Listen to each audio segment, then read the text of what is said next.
দাও, বৌমাকে বলে দুটো ভাতের দলা নিয়ে আসি, না চিবিয়ে গিলে ফেলবে। ভাতের দলা? হ্যাঁ, তোমার শাশুড়ি গলায় কাঁটা বিধিয়ে বসে আছে, ভাতের দলাটা গিলে ফেললে পরে কাঁটাটা চলে যাবে। ভাতের দলা থেকে শুকনো পাউরুটি ভালো বাবা, আপনি যান, আমি পাউরুটি দলা পাকিয়ে নিয়ে যাচ্ছি। না না, ভাতে যে কাজ হবে পাউরুটিতে তা হবে না, তুমি বরং প্লেটে এক হাতা ভাত দিয়ে দাও। ভাত মানে? ও, বুঝেছি। ভুলটা আমারই হচ্ছে বাবা, মনে হয় চালটা আমি আজকে একটু কম নিয়ে ফেলেছি। ভুল তুমি করনি বৌমা, করেছে ওই ইলিশ মাছটা। আজ ইলিশ মাছ পেয়ে সবাই একটু বেশি ভাত খেয়ে ফেলেছে, আমিও তো দু হাতা বেশি ভাত খেয়ে ফেললাম।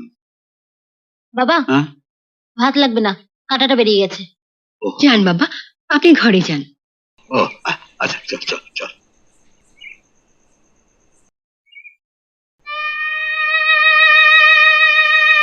কি হলো হরি, তুমি খাও।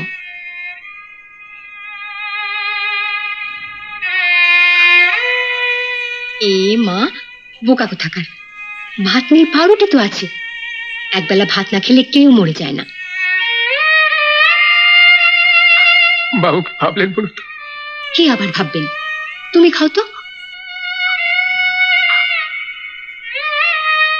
হরি, আমার কিন্তু খুব খিদে পেয়েছে, তুমি খেয়ে না উঠলে আমার কিন্তু খেতে বসা হবে না।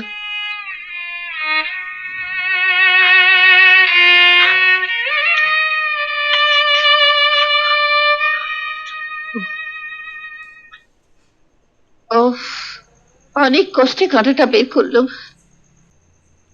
তোমার গলা থেকে কাঁটাটা বেরিয়ে এসে আমার বুকটাতে বিঁধলো। বুকে বিঁধলো? তুমি তো শাশুড়ি, বৌমার মায়ের মতো, নিজে তো দিব্যি খেয়ে দিয়ে উঠে এলে, তোমার কি একবার দেখা উচিত নয় বৌমা কি খেলো না খেলো?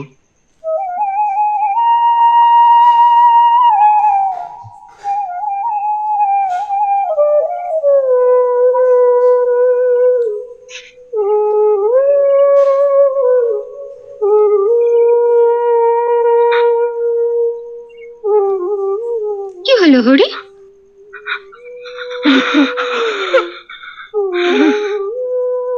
বোকা কোথাকার,